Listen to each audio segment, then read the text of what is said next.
இந்த 4 பேருமே உங்களுக்கு தெரியும். ஒரு ஜவுளி கடை, ஒரு நகை கடை, அப்புறம் வந்து இங்கே சொல்லக்கூடிய முக்கியமான இது வந்து வசந்த ரிங்கோ, சத்யா, அப்புறம் டார்லிங்லாம் இப்போ வந்துட்டு தான் இருக்கிறாங்க. அங்கெல்லாம் ஒர்க்கு எப்படி கேட்டிங்கன்னா காலையில் ஒரு 9 மணிக்கு போனால் நைட்டு 9 மணி ஆகும், 10 மணி ஆகும். அப்படித்தானே? அது மாதிரி இருக்காது. திடீர்னு அவங்கள்ட்ட வேலைக்கு போனால் என்ன ஒரு விஷயம் நடக்குது அப்படின்னா திடீர்னு மீட்டிங் அப்படின்வாங்க. நைட்டில் 10 மணி ஆகும். அதே மாதிரி காலையில் அன்னைக்கு சத்யாவில் போயிருக்கேன் அப்படின்னு சொல்கிறேன்.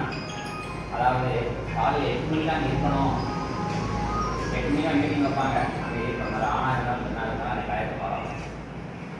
ஏன் இதை சொல்கிறேன் அப்படின்னா அந்த டயத்துக்கு அங்கே உள்ளே போனால் தான் சம்பளம். ஆனால் சம்பளம் எவ்வளோ கொடுக்குறீங்க? அதிகபட்சம் 5000. ஆனால் அது கூட கொடுப்பாங்க ஒரு 7000 8000 கொடுப்பாங்க. அதிகபட்சம் 9000 கொடுப்பாங்க. அதிகபட்சம் 9000 10,000 அந்த சம்பளம் இருக்காது. எந்த ஒரு கடையிலுமே 10,000 கொடுக்குறது பெரிய விஷயம் தான் இந்த சங்கரங்களை பொறுத்தவரை. ஆனால் நான் உங்களுக்கு 10,000 சம்பளம் ஆரம்பிச்சிருக்கேன். 10,000 சம்பளம் சொன்னால் என்ன பண்ணுவோம்? 10,000 வேலை பார்க்குறோமா? கவர்மெண்ட்டில் சம்பளம் 10,000 கொடுப்பாங்க, 12,000 கொடுப்பாங்க சாட்டிங் சம்பளம். ஆனால் என்ன நடக்கும்? அந்த வரி பணத்தில் சம்பளம் கொடுப்பாங்க, அவங்களுக்கு வருமானம் எடுக்க முடியும். ஆனால் இங்கே என்ன? வருமானம் வந்தால் தான் சேலரி கொடுக்க முடியும். சரி, வருமானம் வரல, வேலையாக இருக்காங்க, நீங்கள் வருமானம் எடுக்க முடியல, ஆனால் சொல்கிற வேலையை முடிக்கணும். அதுதான் இங்கே. சரி, ரைட்டு. இங்கே நம்ம என்ன சொல்லியிருக்கோம்? எல்லாருக்கையும் சொல்கிறது என்ன சொன்னோம்? 9 மணிக்கு காலையில் வந்துட்டா சாயந்தரம் 7 மணிக்கு போகணும். 9 to 7 பார்த்தா 7,000 ரூபாய். இதான் நம்ம சொல்லியிருக்கோம். 9 to 7 பார்த்தா 7,000 ரூபாய். சரி, ஒரு சில பேர் வீட்டில் வேலைகள் இருக்கும். 6 மணி வரைக்கும் பார்க்கலாம், 5 மணி வரைக்கும் பார்க்கலாம், 4 மணி வரைக்கும் பார்க்கலாம். அப்போ 9 to 4 பார்த்தா 4,000, 9 to 5 பார்த்தா 5,000, 9 to 6 பார்த்தா 6,000, 9 to 7 பார்த்தா 7,000 ரூபாய் சம்பளம். இதை நம்ம சொல்லிடுவோம். ஏன் சொல்லிட்டுமா? ஒரு சில பேர் சார் சம்பளமே கொடுக்க மாட்டாங்கன்னு நிறைய இடத்துல சொல்லிட்டு இருக்காங்க. இது சம்பளம், இது 7,000 ரூபாய் சம்பளம். 9 to 7. சரி, எப்படி சார் 10,000 கொடுப்பீங்க அப்படின்னு கேட்பாங்க இல்லையா? சரி, 7,000 உங்களுக்கு சம்பளம். பெண்ணு மாப்பிள்ளை பதிய வராங்க இல்லையா? ஒருத்தருக்கு ஒரு கல்யாணத்தை முடிச்சு வச்சிங்கன்னா 5,000 ரூபாய் தனியாக தரணும். அப்போ அவங்க நம்ம கையெழுத்து வாங்குறோம், சார் கமிஷன் தரணும் அப்படின்னு நம்ம சொல்லி வாங்கணும். அந்த கமிஷன் வந்து பொதுவாக 20, 25, 50 கேட்கணும். 10,000 கமிஷன் தர உங்களுக்கு அது 5,000 ரூபாய் தரணும். அப்படிதான் நம்ம சொல்லியிருக்கோம். ஒருத்தர் 10,000 விட்டாங்க, 1 லட்ச ரூபா விட்டாங்க, ஒரு கல்யாணத்தை முடிச்சு விட்டா பெண் வீட்லையும் பையன் வீட்லையும் கொடுத்ததை நான் வாங்கிக்கிறேன். ஆனால் உங்களுக்கு தெரிஞ்சுங்க 5,000 ரூபாய். சரி, உள்ளே வராங்க, பதிய வராங்க, 1000 ரூபா கொஞ்சம் உங்களுக்கு 50 ரூபா கொடுக்குறேன், 2,000 கொஞ்சம் 60 ரூபா கொடுக்குறேன். அதாவது ஒரு 1000 ரூபாய்க்கு அடுத்த 1000 ரூபா வந்துன்னா 10 ரூபா கிடைக்கும். அந்த ரூபாய் அவங்களுக்கு 1000 ரூபா கொஞ்சம் 50 ரூபா. ரெண்டாவது இன்னொரு 1000 ரூபா பதிகிறாரு அப்படின்னா அதுக்கு ஒரு 10 ரூபாய் மிச்சம். அப்போ 5,000 ரூபா ஒரே பதிவாக பதிஞ்சா கூட முதல் 1000த்துக்கு வந்து 500 ரூபாயும், ரெண்டாவது 4,000 ரூபாய்க்கு 40 ரூபாய்க்கு 90 ரூபா கொடுக்குறேன். இது எதுனா உங்களுக்கு வந்து ஒரு கை செலவுக்கு ஆகும், ஒரு பஸ் செலவுக்கு ஆகும் அப்படிங்கும். அப்போ இது ஒரு கணக்கு. அப்புறம் உங்களுக்கு சொல்லியிருந்த சம்பளம் எல்லாருக்குமே எவ்வளோ வரைக்கும்? 30,000 ரூபாய் வரைக்கும். அந்த 30,000 ரூபாய்க்கு நீங்கள் சம்பளம் எடுத்தீங்க, வருமானம் வருது அப்படின்னா அதுக்கு வந்து சம்பளம். 30,000 ரூபாய்க்கு மேலே ஒரு 40,000 ரூபாய் எடுத்தீங்கன்னா உங்களுக்கு 500 ரூபாய் இன்சென்டிவ். 7,000 ரூபாய் சம்பளம், ஒரு 500 ரூபாய். 40,000 ரூபாய்க்கு 50,000 ரூபாய் எடுத்தீங்கன்னா 1,000 ரூபாய் இன்சென்டிவ். 7,000 சம்பளம், 1,000 ரூபாய் இன்சென்டிவ், எவ்வளோ ஒரு 8,000 ரூபாய். ஆனால் நீங்கள் 50,000 எடுத்தீங்கன்னா இந்த 1,000 ரூபாய் 2,000 ரூபாய் போனஸ்ன்னு ஒன்று சொல்லுவோம். அப்போ 8லேருந்து 10,000 ரூபாய் வச்சாங்க. சரியா? ஒரு மாதம் உங்களுடைய டார்கெட் 50,000 ரூபாய். 50,000 ரூபாய்க்கு எப்படி இருக்கணும்னா ஒரு பதிவு 5,000 இருக்குது, 5,000 பதிவுனா 10 பதிவு பதிச்சா 50,000, 5 பதிவு 10,000 ரூபாய் பதிச்சா 50,000. சரி, அதுவும் இல்லை, ஒரு நாளைக்கு நீங்கள் 2 பேர் பதிவீங்க, ஒரு ஆள் 1000 இருக்குன்னா கூட 2 பேர் எவ்வளோ இருக்குது? 2,000. அப்போ உங்களுக்கு 25 நாளைக்கு 50,000, அப்போ 10,000 உங்களுக்கு. சரி, இதுக்கு என்ன சார் பண்ணணும்? இது வருமானம் வருமா அப்படின்னு நீங்கள் நினைக்கலாம். ஆனால் 5ஆம் கிளாஸ் படித்தவங்க ஒருத்தங்க வந்து வேலை பார்த்தாங்க, இவங்க மலையாளத்தில் இருக்கிறாங்க. முதல் மாதம் அவங்க 7,000 சொன்னோம், 13,500 வாங்கினாங்க. 2வது மாதம் 22,000 ரூபா வாங்கினாங்க. இப்போ ஏன் கேட்கலன்னா நம்ம வருமானம் நிறையா எடுத்தோடனே இருக்காவில் ஒரு ரூபா நினைக்கக்கூடாது, டேரக்டாக பண்ணலாம். டேரக்ட்னா இவங்க எல்லாரும் சேர்ந்து உங்களை கொடுக்கணும். சொல்ல முடியா? ஒரு நல்ல வேலை பார்க்குறாங்கன்னா நீங்கள் நல்லா வேலை பார்க்குறீங்க, நீங்கள் ரொம்ப பெரிய ஆள் நினைச்சி எல்லாரும் அப்போ நீங்கள் எல்லாரும் ஒன்று செஞ்சீங்கன்னா அவங்க அப்படித்தானே? அதனால ஒரே ஒரு விஷயம், இது ஒரு குடும்பம். இந்த குடும்பத்தில் எல்லாரும் ஒன்று வேலை பார்க்கணும். நம்ம நம்பி வர்றாங்க, அவங்க 500 ரூபா கட்டுவாங்க, 1000 ரூபா கட்டுவாங்க, 2,000 கட்டுவாங்க, 5,000 கட்டுவாங்க, 10,000 கட்டுவாங்க, ஏன் 25,000 கூட கட்டுவாங்க. ஒரே ஆள் சேர் கட்டுவாங்க. ஆனால் இந்த ராஜபாளையத்தில் நம்மகிட்ட ஜாதத்தை வாங்கிட்டு போய் 1000 ஜாதத்தை வாங்கிட்டு போய் அவங்க என்ன சார் உங்களுக்கு பொண்ணெல்லாம் பார்த்தாச்சு பேசியாச்சு ஒரு 25,000 கொண்டு வாங்க. அந்த 25,000 கொண்டு வரலைன்னா உங்களுக்கு ஒரு 15,000 கொண்டு வாங்க. முன்னாடி எத்தனை நாள் வேலை பார்த்தீங்க எனக்கு ஒரு சில பேருக்கு பார்க்கணும். இன்னைக்கு நீங்கள் டைம் எடுத்துக்கோங்க. இந்த மாதம் இன்னைக்கு 1ஆம் தேதி வரக்கூடிய 30ஆம் தேதி வரைக்கும் நீங்கள் ஒர்க் பண்ணுங்க. முதல் மாதம் சேலரி எவ்வளோ இருக்குன்னா 5,000 ரூபாய்.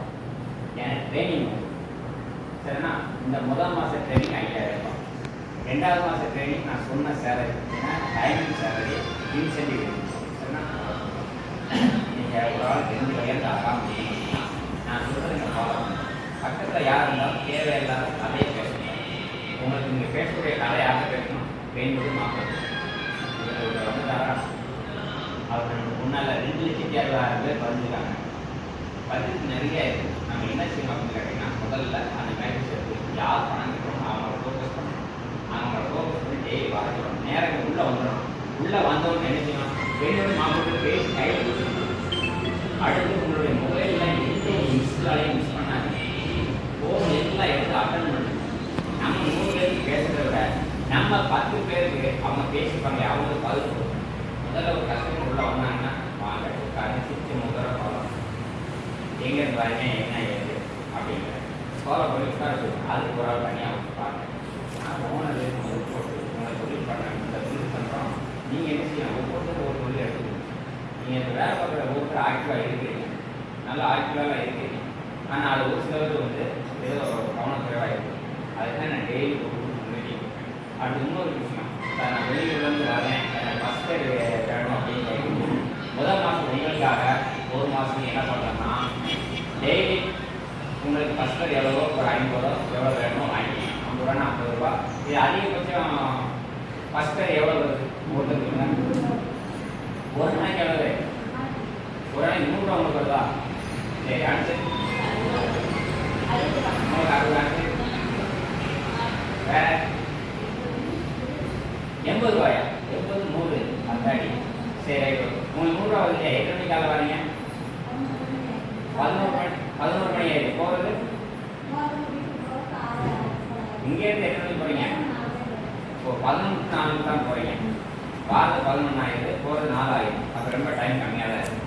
கரெக்டுனா ரைட். எப்போ கம்மியான டைம் ஆஃப் டே தான் நான் கணக்கு 12 1 2 3 4 5 மணி நேரம் 6 நாள் கணக்காக இருக்குது. அப்போது 3,500 தான் ஆஃப் டே தரணும்னா பஸ்ஸுக்கே சரியாக இருக்கும். சரிண்ணா ரைட். என்ன ஃபாலோ பண்ணணும்? உங்களுக்கு 80 ரூபா. நீங்கள் எத்தனை கடையை எத்தனை போகிறீங்க? 10 to 4. ஏன்னா அது உங்களுக்கு டைம் கம்மி. வேறு அந்த மாதிரி லேட்டாக யார் வரீங்க? நீங்கள் எத்தனை வரீங்க? 10 to 5. பரவாயில்ல 10 10 ஆயிடும். கொஞ்சம் கேட்டீங்கன்னா இந்த வேலையை நீங்கள் 4 பேருக்கு தான் இந்த டைம் போகணும். 4 பேருக்கு தான் டைம். வேறு யாரும் எத்தனை வரீங்க? 9 மணிக்கு யாரெல்லாம் கரெக்டாக வரீங்க? கைத்துக்கு 9 மணி.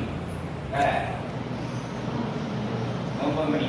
9 மணிக்கு 4 பேர் தான் வரீங்க. நீங்கள் எத்தனைக்கு நீங்கள் வந்தீங்க? நான் எத்தனைக்குள்ள ஒரு பணி பண்ணிக்கிறீங்க? நீங்கள் நீங்கள் ஒரு 9 4 பேர் தான் 9 மணிக்கு வரீங்க. நீங்கள் 9 அடுத்து 9 யார் வரா? 9க்கு 2 உள்ளூர் நீங்கள்லாம் இப்போ உங்களால் பிள்ளைகளுக்குன்னு சொல்லலாம். ரைட்டு. 9 10 யார் வரா?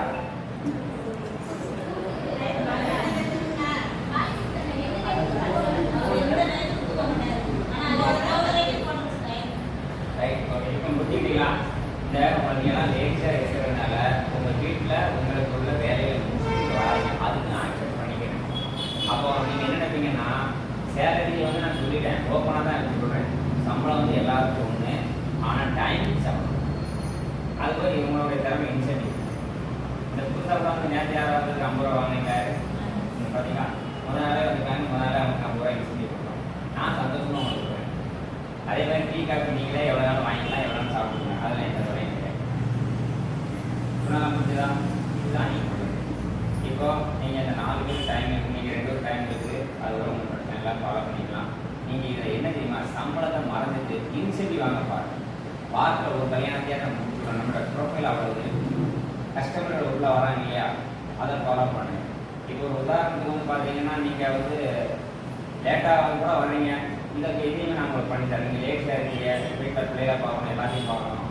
நீங்கள் லேட்டாக வந்து கூட அந்த 50,000 ரூபாய் கிராஷ் பண்ணும்போது அந்த கம்மியான சர்வீஸ் தான் நாங்கள்